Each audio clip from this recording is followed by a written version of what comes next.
Hello students, welcome to WB exam guide.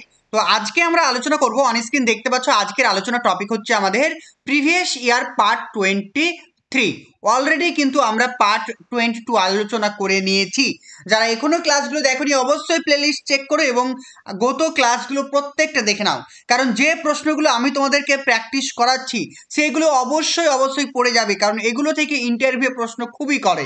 আর প্রত্যেকটা প্রশ্ন কিন্তু বিগত বছর করেছিল বিভিন্ন স্টুডেন্ট, বিভিন্ন যারা ক্যান্ডিডেট রয়েছে তাদের কাছ থেকে আমি জেনে সেগুলোকে প্র্যাকটিস করাচ্ছি। তাই প্রত্যেকে ভালো করে দেখে যাও, আশা করছি প্রত্যেকের ইন্টারভিউ ভালো হবে।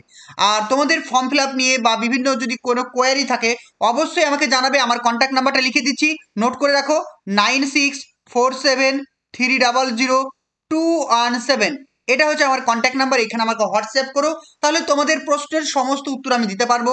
এছাড়াও আমাদের ফেসবুক বা ইউটিউবে যে কমেন্ট বক্স রয়েছে সেখানে অবশ্যই কমেন্ট করবে। ওকে, চলো দেখো, প্রত্যেকে ভালো করে দেখো কি বলা হয়েছে।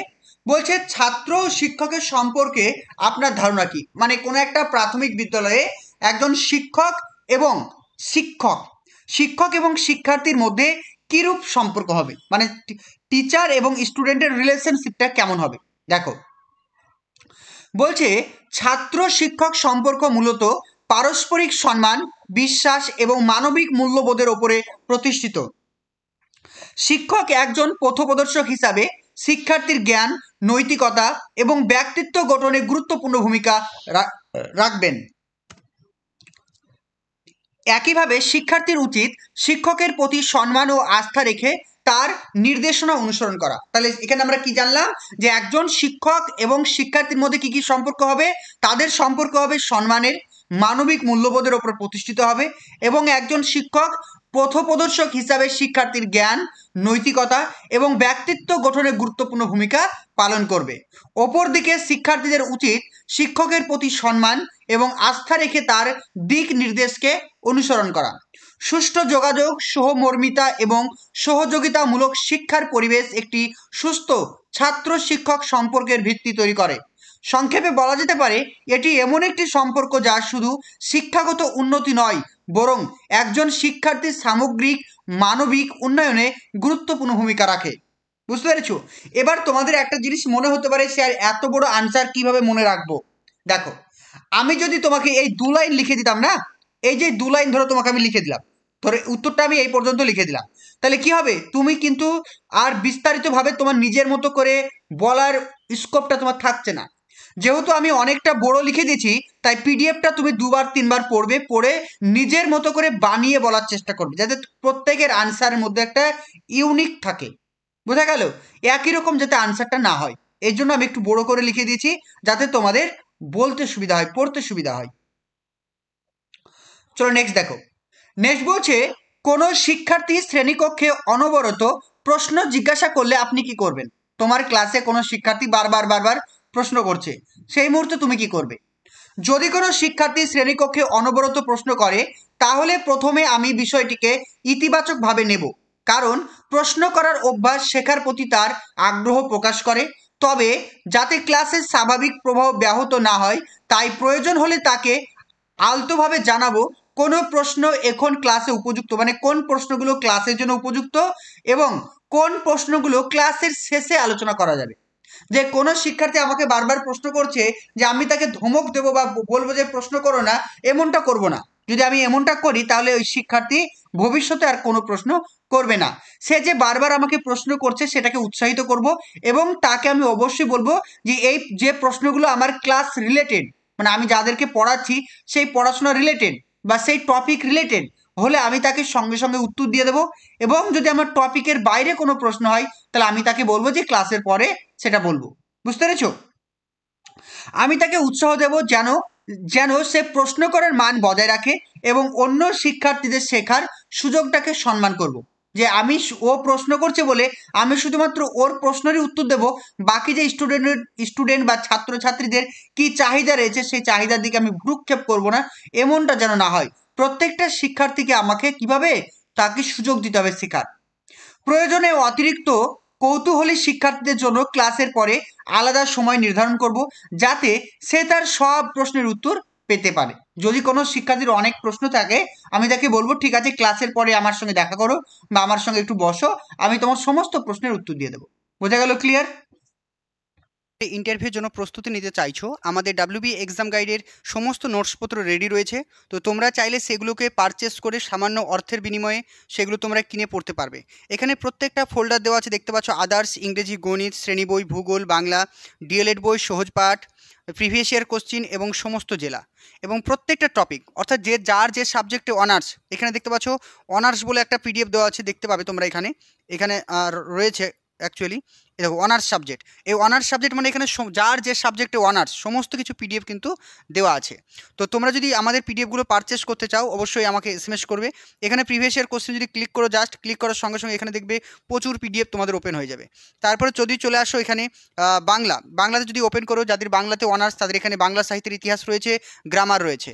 তাছাড়া যদি চলে আসি আমরা ইংরেজিতে যাদের অনার্স তারা যদি এখানে ক্লিক করো, এখানে প্রত্যেকটা ইংরেজি সাহিত্য মানে ইংরেজি সাহিত্য থেকে কী কী প্রশ্ন আসবে সব কিছু দেওয়া আছে। এছাড়াও যদি আমরা শ্রেণী বইয়ে ক্লিক করি, অর্থাৎ এখানে দেখতে পাবো আমাদের শ্রেণীতে যে সমস্ত বইগুলো রয়েছে সেই বইগুলোর ভেতর থেকে কী কী প্রশ্ন করবে সব কিছু সুন্দর করে রাখা আছে। আবার যদি আদার্সে ক্লিক করি, এখানে আমাদের যে ফোল্ডারটা ওপেন হবে, জাতীয় সঙ্গীত, জাতীয় গান, জাতীয় পতাকা, এনসিইআরটি সমস্ত কিছু, West Bengal board of primary education model school, মানে এর থেকে জেড পর্যন্ত ইন্টারভিউর জন্য যা যা দরকার, ন্যাশনাল এডুকেশন পলিসি, সব কিছু তোমাদের কভার করা আছে, প্রত্যেকটা জিনিস। গণিত, অঙ্ক থেকে যাদের যে সাবজেক্ট অনার্স আছে, এছাড়াও গণিত থেকে যে প্রশ্নগুলো করবে সব কিছু দেওয়া আছে। তো তোমরা ভূগোল বা পরিবেশ থেকে যা যা পড়তে হবে সব কিছু এখানে দেওয়া আছে, তোমরা ইজিলি কিন্তু সমস্ত কিছু পড়তে পারবে, ঠিক আছে, যেগুলো কিন্তু ইন্টারভিউর জন্য তোমাদের খুবই গুরুত্বপূর্ণ। স্ক্রিনে দেওয়া নাম্বারে কন্ট্যাক্ট করো, পিডিএফগুলোকে কিনে নাও, ভালো করে মন দিয়ে পড়াশোনা করো। নেক্সট দেখো, নেক্সট বলছে যদি কোনো শিক্ষার্থী বিষয় বহির্ভূত প্রশ্ন করে তাহলে আপনি কি করবেন? পরিপ্রেক্ষিত প্রশ্ন, ধরুন তুমি কোনো একটা টপিকের উপর ক্লাস করাচ্ছ, শিক্ষার্থী সেই টপিক রিলেটেড ছাড়া অন্য কোনো প্রশ্ন করছে, তাহলে সেই মুহূর্তে আপনি কি করবেন? প্রশ্নটা কি হবে? উত্তরটা, যদি কোনো শিক্ষার্থী বিষয় বহির্ভূত প্রশ্ন করে তাহলে প্রথমে আমি তাকে নিরুৎসাহিত না করে বিনয়ের সাথে জানাবো যে প্রশ্নটি খুবই গুরুত্বপূর্ণ হলেও বর্তমান পাঠের সাথে তা সরাসরি সম্পর্কিত নয়। আমি তাকে আশ্বস্ত করব যে ক্লাস শেষে বা নির্দিষ্ট সময়ে আমি তার প্রশ্নের উত্তর দেব, যাতে সে হতাশ না হয় এবং তার কৌতূহল বজায় থেকে।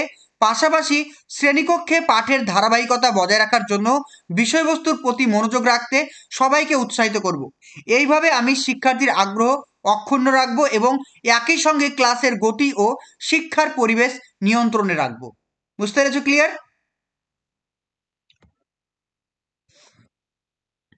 নেক্সট দেখো, আপনি কিভাবে ছাত্রদের মধ্যে পাঠ্য বিষয়টিকে অধিক আগ্রহ করে তুলতে পারবেন? প্রশ্নটা ইম্পর্টেন্ট। আপনি কিভাবে ছাত্রদের মধ্যে পাঠ্য বিষয়টিকে অধিক আগ্রহ করে তুলতে পারবেন? বলছে ছাত্রদের মধ্যে পাঠ্য বিষয়কে আকর্ষণীয় করে তুলতে প্রথমে আমি পাঠদানকে বাস্তব জীবনের উদাহরণ ও অভিজ্ঞতার সাথে যুক্ত করব, যাতে তারা বিষয়টির সঙ্গে নিজেদের জীবনের সম্পর্কে খুঁজে পায়। তুমি যদি এইটুকু বলতে পারো ইন্টারভিউ, যদি এইটুক বলতে পারো, শুধু এইটুক যদি গুছিয়ে বলতে পারো খুবই সুন্দর হবে। এইটুকু যদি বলতে পারো, বাকি যদি না বলো। তারপরে কি বলছে দেখো, পাঠ্যবস্তুকে সহজ, প্রাণবন্ত ও গল্পধর্মী করে উপস্থাপন করব এবং প্রয়োজন হলে ভিজুয়াল, চিত্র, ভিডিও বা মডেল ব্যবহার করব, যাতে শেখা আরো সহজ ও আনন্দময় হয়। বুঝতে পেরেছো? ক্লিয়ার? দেখো অনেক কিছু লেখা আছে, তোমরা যদি এতটা বলতেও পারবে না, এতটা বলার সময়ও পাবে না, তাই আমি অনেকটা লিখে দিয়েছি। অনেকটা থেকে ছোট ছোট পয়েন্ট করে নিজেরা কিন্তু বারবার প্র্যাকটিস করো, ঠিক আছে? কারণ ছোট্ট নোটসের মাধ্যমে আমি 2 থেকে 3 লাইনের মধ্যে তো ভালো ভালো ইম্পর্টেন্ট পয়েন্টগুলো তুলে দিতে পারি না, তাই না? তো আমাকে কয়েক লাইন লিখতে হবে বলে আমি লিখেছি, যাতে তোমরা সহজে পুরো জিনিসটা পড়ে জিনিসটাকে সুন্দর করে গ্রহণ করতে পারো। দেখো, শ্রেণীকক্ষে প্রশ্ন উত্তর, দলীয় কাজ, আলোচনা ও গেম ভিত্তিক শিখন কার্যক্রম যুক্ত করব, যা শিক্ষার্থীর সক্রিয়ভাবে অংশ নিতে উৎসাহিত করবে। প্রত্যেক শিক্ষার্থীর শেখার ধরন বোঝার চেষ্টা করব এবং সেই অনুযায়ী উপস্থাপনার ভিন্নতা আনবো। সব থেকে গুরুত্বপূর্ণ, আমি শিক্ষার্থীদের অর্জনকে স্বীকৃতি দেবো, মানে শিক্ষার্থীরা যতটা শিখতে পারছে সেটাকে আমি তাদের অ্যাপ্রিসিয়েট করবো, মানে প্রশংসা করব, যাতে তারা উৎসাহ পায় এবং পাঠ্য বিষয়ের প্রতি ইতিবাচক মনোভাব তৈরি হয়। চলো নেক্সট কোশ্চেন, আমরা এবার পরের প্রশ্নটা দেখব, ঠিক আছে? কি বলা হয়েছে দেখো, চলো পরের প্রশ্নটা দেখো। বলছে শ্রেণীকক্ষে আপনার পড়ানোর সময় কোনো এক ছাত্র যদি কোনো বিষয়ে আপনার ভুল ধরে, যে হয় না যে আমিও অনেক সময় পড়াতে গিয়ে ভুল করে ফেলি, তো সেই মুহূর্তে যদি কোনো শিক্ষার্থী আপনার ভুলটাকে ধরে ফেলে আপনি কি করবেন? এটা খুবই একটা স্বাভাবিক প্রশ্ন, ইন্টারভিউ কিন্তু প্রচুরবার পড়েছিল এই প্রশ্নটা। দেখো, বলছে যদি শ্রেণীকক্ষে পড়ানোর সময় কোনো শিক্ষার্থী আমার ভুল ধরিয়ে দেয় তাহলে আমি বিষয়টিকে ইতিবাচকভাবে গ্রহণ করব। প্রথমে আমি শিক্ষার্থীকে ধন্যবাদ জানাবো, কারণ ভুল খুঁজে পাওয়া তার মনোযোগ ও শেখার আগ্রহের পরিচয়। এরপর আমি ভুলটি স্বীকার করে সঠিক তথ্যটি সবার সামনে পরিষ্কারভাবে ব্যাখ্যা করব, যাতে কোনো বিভ্রান্তি না ঘটে। আমি শিক্ষার্থীদের জানাবো যে শিক্ষকও মানুষ এবং ভুল হতে পারে, কিন্তু ভুল থেকে শেখাই হচ্ছে আসল বিষয়। এভাবে আমি শিক্ষার্থীদের মাঝে সত্য অনুসন্ধান, আত্মবিশ্বাস এবং মুক্ত আলোচনার পরিবেশ বজায় রাখতে সহায়তা করব। তাহলে বুঝতে পেরেছো? তাহলে যদি কোনো শিক্ষার্থী আমার ভুল ধরে আমি কি করব? প্রথমত আমি শিক্ষার্থীকে কৃতজ্ঞতা জানাবো এবং তাদেরকে আমি অবশ্যই বলবো যে ভুল মানুষেরই হতে পারে, এবং আমি সঠিকটা শিক্ষার্থীদেরকে জানাবো যাতে তাদের মধ্যে কোনো রকম আর কনফিউশন না থাকে। বুঝে গেল? চলো পরের প্রশ্ন দেখো। নেক্সট কোশ্চেন বলছে, আপনার শ্রেণীকক্ষে কিছু শিক্ষার্থী অল্প বুদ্ধিসম্পন্ন এবং কিছু মেধাবী শিক্ষার্থী রয়েছে। আপনি কিভাবে সবার চাহিদা একসাথে মেটাবেন? মানে এই প্রশ্নটা এতবার যে করেছিল ইন্টারভিউ বলা যায় না, প্রচুর জনকে প্রশ্নটা করেছিল। তাহলে কিভাবে এই আনসারটা দেবো আমি এই প্রশ্নের?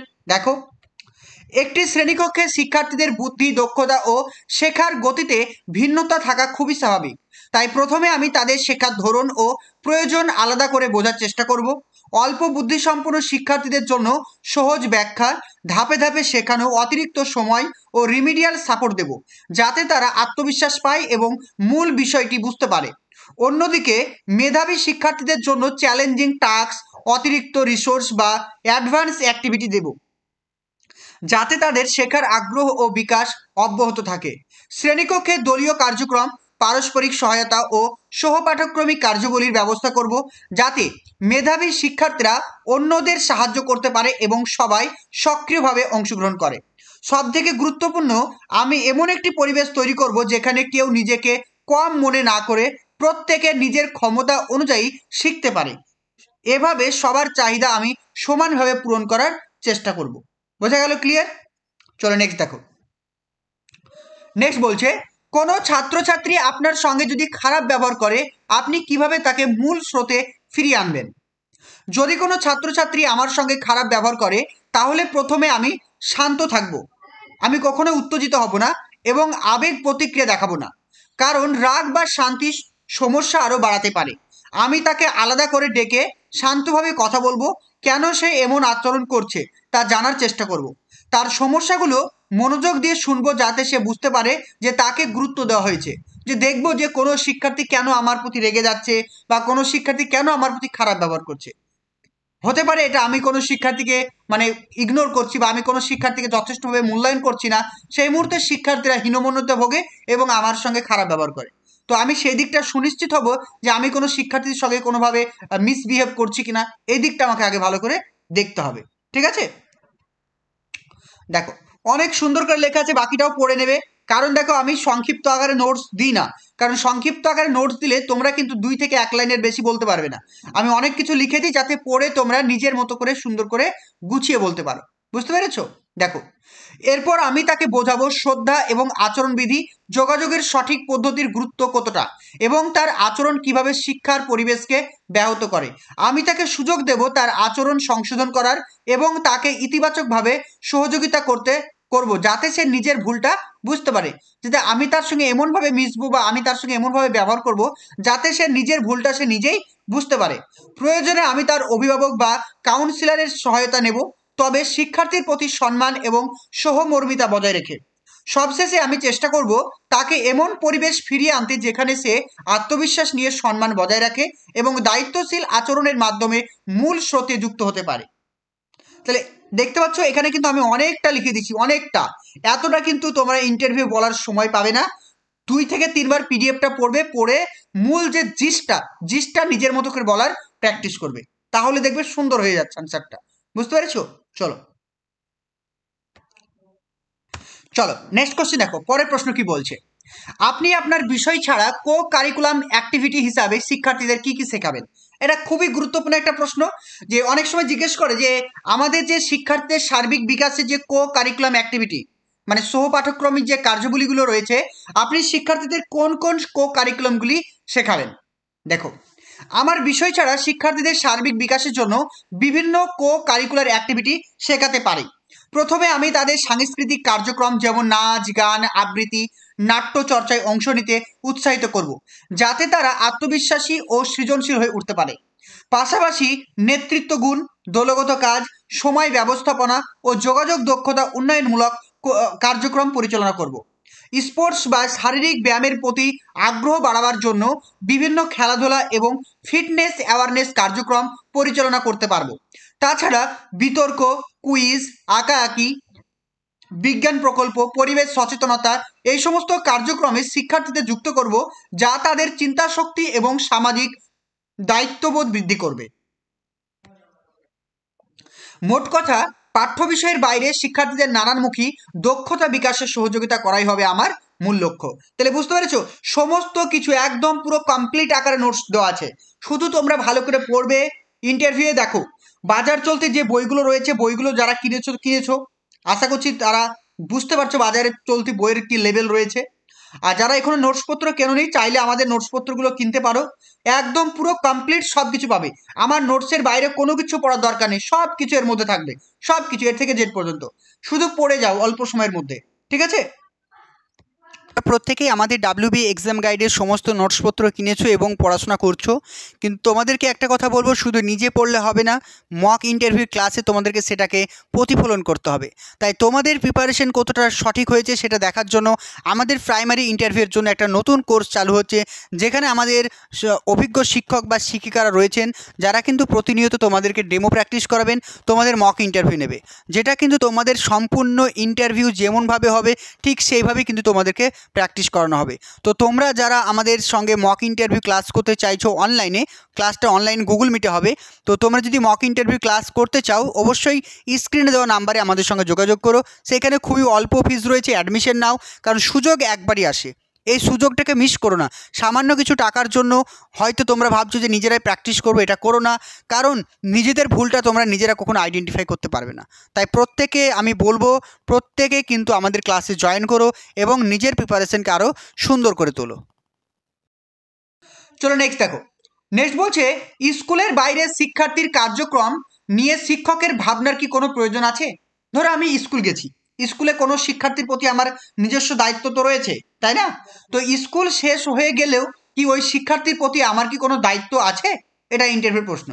বলছে কি দেখো, শিক্ষার্থীর সার্বিক বিকাশকে সুনিশ্চিত করতে স্কুলের বাইরে তার কার্যক্রম বা আচরণ নিয়ে শিক্ষকের কিছুটা চিন্তা করা প্রয়োজন।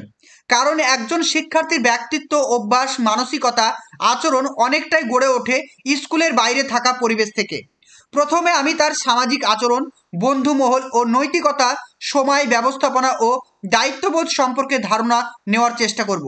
যদি দেখি কোনো বাইরের প্রভাব তার পড়াশোনা বা মানসিক অবস্থাকে ক্ষতিগ্রস্ত করছে, তাহলে তখন শিক্ষক হিসাবে পদক্ষেপ নেওয়া একান্তভাবে আমার জরুরি।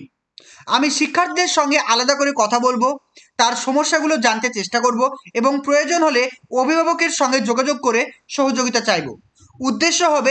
উদ্দেশ্য হবে তাকে কোনোভাবে নিয়ন্ত্রণ করা নয়, যে আমি কোনো একটা শিক্ষার্থীকে যে নিয়ন্ত্রণ করছি এটাই আমার উদ্দেশ্য নয়, বরং তাকে সঠিক পথে উৎসাহিত করা, তার নিরাপত্তা সুনিশ্চিত করা এবং তার ভবিষ্যৎকে ইতিবাচকভাবে গড়ে তোলা। অতএব শিক্ষকের দায়িত্ব শুধু শ্রেণীকক্ষের মধ্যে সীমাবদ্ধ নয়, বরং শিক্ষার্থীর সার্বিক কল্যাণের দিকেও নজর রাখা একান্তই প্রয়োজন। এটার মানেটা কি বললো? এখানে বলতে চাইলে ধরো কোনো শিক্ষার্থী তো স্কুলে মোবাইল নিয়ে আসে না, আসে কি? কেউ নিয়ে আসে না। আমরা শিক্ষার্থীকে পড়াচ্ছি, কিন্তু দেখা গেল বিকেলবেলায় কোনো একটা বন্ধুদের সঙ্গে বসে সে সারাক্ষণ মোবাইলে গেম খেলছে। তো সেই মুহূর্তে আমি একজন শিক্ষক হিসাবে অবশ্যই সেটাকে দেখব এবং তাকে মোবাইল খেলা থেকে আমি বিরত রাখবো, অবশ্যই আমার দায়িত্ব রয়েছে। চলো এবার আমরা নেক্সট প্রশ্ন দেখব। পরের প্রশ্ন কি বলা হয়েছে একটু দেখে নাও। বলছে বর্তমানে কিশোর কিশোরীরা মোবাইল গেম খেলায় আসক্ত। এটা কিন্তু একটা কমন প্রশ্ন, আমরা দেখতে পাই যে বর্তমানে কিশোর কিশোরীরা মোবাইল গেম খেলায় আসক্ত হয়ে পড়েছে। আপনি জানতে পারলেন আপনার এক শিক্ষার্থী সেও মোবাইল গেম খেলায় আসক্ত হয়ে পড়েছে, তাহলে আপনি কি ভূমিকা পালন করবেন? খুবই একটা ভালো প্রশ্ন, এই মুহূর্তে একটা মানে কারেন্ট টপিকের উপর একটা প্রশ্ন, যে জানি আমরা যে ছোট থেকে বড় প্রত্যেকটা মানুষই কিন্তু এখন মোবাইলের প্রতি আসক্ত। তো আপনি একজন শিক্ষক হিসাবে কি ভূমিকা পালন করবেন? দেখো, যদি আমি দেখি আমার কোনো শিক্ষার্থী মোবাইল গেমে আসক্ত হয়ে পড়েছে, তাহলে প্রথমে আমি বিষয়টি সংবেদনশীলভাবে বুঝতে চেষ্টা করব।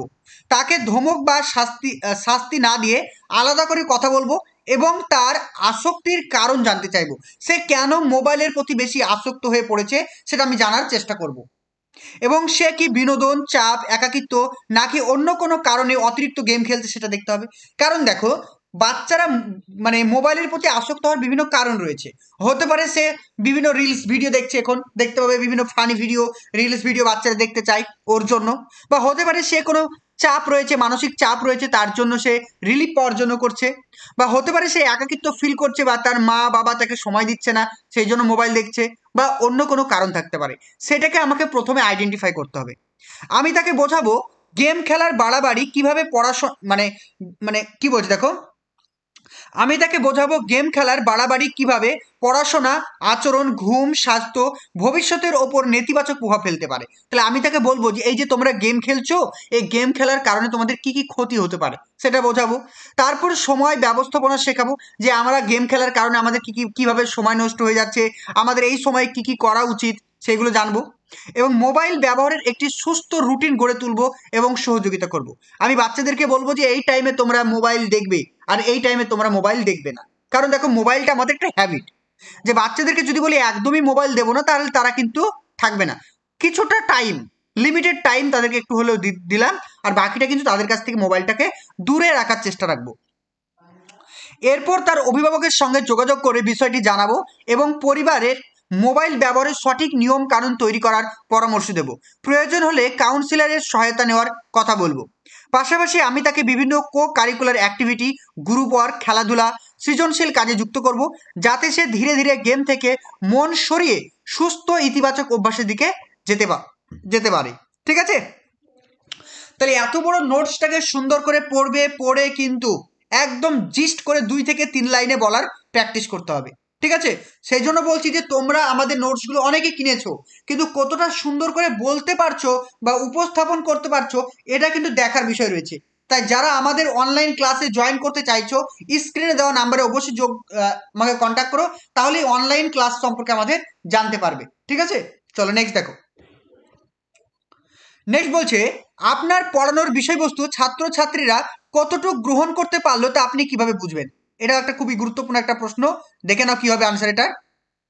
যে কোনো একটা টপিক শিক্ষক মহাশয় পড়িয়েছে, সেই টপিকটা শিক্ষার্থীরা কতটা বুঝতে পেরেছে সেটা আমি কিভাবে জানবো? দেখো,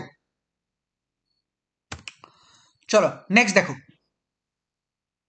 পরের প্রশ্ন কি বলছি দেখো, আপনার পড়ানোর বিষয়বস্তু ছাত্রছাত্রীরা কতটা গ্রহণ করতে পারলো তা আপনি কিভাবে বুঝবেন? উত্তর দেখো, শিক্ষার্থীরা আমার পড়ানো বিষয়বস্তু কতটা গ্রহণ করতে পেরেছে তা বোঝার জন্য প্রথমে আমি শ্রেণীকক্ষে বিভিন্ন ধরনের প্রশ্ন উত্তর পর্ব চালাবো। তাদের উত্তর, প্রতিক্রিয়া এবং ব্যাখ্যা করার ক্ষমতা দেখে সহজেই ধারণা পাওয়া যায় তারা বিষয়টি বুঝতে পেরেছে। আমি ছোট ছোট ফর্মেটিভ অ্যাসেসমেন্ট যেমন কুইজ, মৌখিক পরীক্ষা, ক্লাস টেস্ট বা দ্রুত লিখিত কার্যক্রম গ্রহণ করব। এর মাধ্যমে তারা কেন্দ্রীয় ধারণাগুলি আয়ত্ত করেছে কিনা তা যাচাই করা সহজ হবে। পাশাপাশি দলীয় কাজ, আলোচনা, সমস্যার সমাধানের কার্যক্রমে তাদের অংশগ্রহণ পর্যবেক্ষণ করব। তারা শেখা ধারণা বাস্তব পরিস্থিতিতে প্রয়োগ করতে পারছে কিনা এটাও আমাকে দেখতে হবে। যদি দেখে কেউ পিছিয়ে আছে তাহলে তাকে আলাদা করে সাপোর্ট দেব এবং প্রয়োজন হলে রিমিডিয়াল টিচিংয়ের ব্যবস্থা করব। এইভাবে ধারাবাহিক পর্যবেক্ষণ, মূল্যায়ন ও যোগাযোগের মাধ্যমে শিক্ষার্থীরা বিষয়বস্তু কতটা গ্রহণ করেছে তা নির্ভুলভাবে আমি যাচাই করব। বুঝতে পেরেছো? প্রত্যেকটা পয়েন্ট লেখা আছে। একটা উত্তর দিতে গেলে কম্প্যাক্ট যে যে জিনিসগুলো প্রয়োজন সমস্ত কিছু এর মধ্যে কিন্তু দেওয়া আছে। ঠিক আছে? তোমরা নিজেরা পড়বে এবং আনসার করার চেষ্টা করবে। চলো নেক্সট দেখো।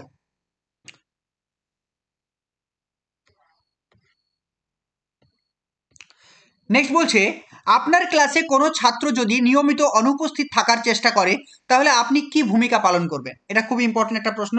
যদি কোনো শিক্ষার্থী নিয়মিত স্কুলে না আসে তাহলে আপনি কি করবেন? যদি দেখি কোনো শিক্ষার্থী নিয়মিত অনুপস্থিত থাকার চেষ্টা করছে, তাহলে প্রথমে আমি তার অনুপস্থিতির কারণ খুঁজে বের করার চেষ্টা করব। তার সাথে আলাদাভাবে কথা বলবো। সে কি ভয়, অনাগ্রহ বা সহপাঠীদের সমস্যা পারিবারিক চাপ, নাকি শারীরিক বা মানসিক অসুস্থতার কারণে ক্লাস এড়িয়ে চলছে। কারণ জানার পর আমি তাকে বোঝাবো নিয়মিত ক্লাসে উপস্থিত থাকার গুরুত্ব এবং অনুপস্থিতির ফলে শেখার ক্ষতি কিভাবে হয়। তার জন্য ক্লাসকে আরো আকর্ষণীয় ও অংশগ্রহণমূলক করতে প্রয়োজনীয় ব্যবস্থা নিব, যাতে সে আবার আগ্রহ ফিরে পায়।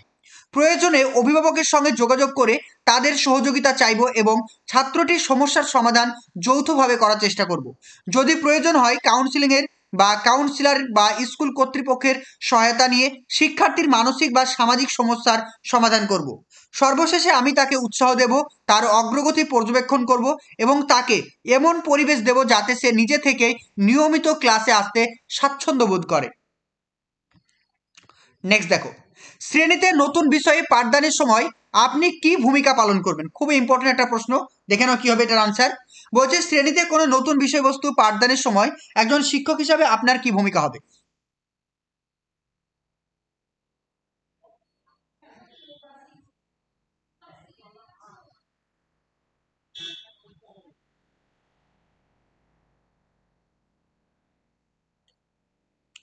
দেখো কি বলছে, শ্রেণীতে নতুন বিষয়ে পাঠদান করার সময় প্রথমে আমি শিক্ষার্থীদের পূর্বজ্ঞান বা মানে তাদের যে প্রিয়র নলেজ রয়েছে সেটা বোঝার চেষ্টা করব, যাতে বিষয়টিকে তাদের কাছে সহজ করে তোলা যেতে পারে। ধরো আমি তোমাকে এমন একটা টপিক পড়াচ্ছি যে টপিক সম্পর্কে তোমার কোনো পূর্ব জ্ঞান বা অভিজ্ঞতা নেই, তাহলে সেই টপিকটা আমাকে অন্যভাবে পড়াতে হবে।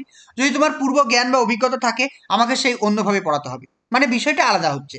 তাই প্রথমে কোনো শিক্ষার্থীকে পড়াবার আগে সেই বিষয় সম্পর্কে শিক্ষার্থীর কতটা পূর্ব জ্ঞান রয়েছে সেটাকে আমার জানার চেষ্টা করতে হবে। আমি পাঠ শুরু করব একটি আকর্ষণীয় উদাহরণ, গল্প, চিত্র বা বাস্তব জীবনের ঘটনা দিয়ে, যাতে শিক্ষার্থীদের আগ্রহ তৈরি হয়। এরপর বিষয়টিকে ছোট ছোট অংশে ভাগ করে তাদের কাছে আমি সহজভাবে উপস্থাপন করব। জাস্ট এইটুকু যদি বলতে পারো তাহলেই হয়ে যাবে, জাস্ট এইটুকু যদি বলতে পারো তাহলেই হয়ে যাবে। এছাড়া দেখো অনেক কিছু লেখা আছে, তোমরা একটু পড়ে নেবে। চলো নেক্সট দেখো। নেক্সট বলছে আপনি কিভাবে শ্রেণীর সকল ছাত্রছাত্রীর কাছে নিজেকে গ্রহণযোগ্য করে তুলবেন? খুবই একটা ভালো প্রশ্ন, কারণ আপনি একজন শিক্ষক হিসেবে সবার কাছে কিভাবে গ্রহণযোগ্য হয়ে উঠবেন। বলছে দেখো, শ্রেণীর সকল ছাত্রছাত্রীর কাছে নিজেকে গ্রহণযোগ্য করে তুলতে প্রথমে আমি আন্তরিকতা, নম্রতা এবং ইতিবাচক মনোভাব নিয়ে তাদের সামনে উপস্থিত হব। এদের প্রতি সম্মান দেখাবো এবং তাদের মতামত, অনুভূতি ও সমস্যাকে গুরুত্ব দিয়ে শুনবো। তুমি যদি এইটুকু বলতে পারো, এইটুকু যদি বলতে পারো তবুও হয়ে যাবে তোমার আনসার। ঠিক আছে, এইটুকু। আবার তুমি যদি মনে করো পুরোটা পড়ে আমি নিজের মতো করে আনসারটাকে তৈরি করব, তবুও সুন্দর করে তৈরি করতে পারো। দেখো, আমি শ্রেণীকক্ষে এমন পরিবেশ তৈরি করব যেখানে সবাই স্বাচ্ছন্দ্য বোধ করবে, প্রশ্ন করতে পারবে, ভুল করলে মানে হাস্যরস বা ভয়ের সম্মুখীন হবে না। শিশুদের শেখার ধরন ভিন্ন হওয়ায় আমি ধৈর্য ধরে তাদের প্রয়োজন অনুযায়ী পাঠদান করব এবং কাউকে ছোট বা কম বুঝে এমন ভাব প্রকাশ করব না, বা কাউকে আমি ধরো একদম হেন করলাম, মানে কাউকে গুরুত্বই দিলাম না, এমনটা আমি কখনোই করব না। সকলকে আমি সমানভাবে গুরুত্ব দেব। আমি তাদের সঙ্গে বন্ধুত্বপূর্ণ কিন্তু শৃঙ্খলাপূর্ণ আচরণ বজায় রাখবো, যাতে তারা আমাকে সম্মানও করবে আবার সহজভাবেও গ্রহণ করবে। পাশাপাশি প্রশংসা, উৎসাহ এবং ইতিবাচক শক্তি ভাগ করে তাদের আত্মবিশ্বাসকে বাড়াতে চেষ্টা করব। সবশেষে আমি চেষ্টা করব তাদের কাছে একজন শিক্ষক নয়, বরং একজন সহায়ক, পথপ্রদর্শক এবং বিশ্বাসযোগ্য মানুষ হিসাবে গড়ে উঠতে। এইভাবে আমি শ্রেণীর সব শিক্ষার্থীর কাছে নিজেকে গ্রহণযোগ্য করে তুলব। বোঝা গেল? ক্লিয়ার? তো আজকে আমাদের এই পর্যন্ত ছিল। আজকে আমরা পার্ট, ঠিক আছে, পার্ট কিন্তু 23 আলোচনা করলাম। অলরেডি কিন্তু আমরা 22 মানে 22টা পার্ট আলোচনা করেছি। শুধুমাত্র প্রিভিয়াস ইয়ার প্রশ্ন আমরা আলোচনা করছি না, বিভিন্ন টপিকের ওপরে আমরা ডিটেলস আলোচনা করছি। তোমরা অবশ্যই আমাদের প্লে লিস্ট চেক করো, ভিডিও ডেসক্রিপশনে প্লে লিস্টের লিঙ্ক দেওয়া থাকবে, সেখান থেকে ভিজিট করে ক্লাসগুলো করো। আর যতই তোমরা পড়ো না কেন, প্রত্যেকে কিন্তু ইন্টারভিউ শুরু হয়ে গেছে তোমাদের অনলাইন অ্যাপ্লিকেশন, আর কিছুদিন পরেই তোমাদের ইন্টারভিউ প্রক্রিয়া শুরু হবে। এই কয়েকটা দিন ভালো করে পড়ো, আর এই অল্প সময় নিজের প্রিপারেশনটাকে আরো মজবুত করার জন্য আমাদের নোটসগুলো যদি কিনতে চাও অবশ্যই কিনে নাও, ভালো করে প্রিপারেশন করো। আর আমাদের অনলাইন ক্লাসও চলছে, অনলাইন ক্লাসে যোগদান করলে অবশ্যই আমাদেরকে কন্ট্যাক্ট করো। ঠিক আছে, চলো, থ্যাংক ইউ।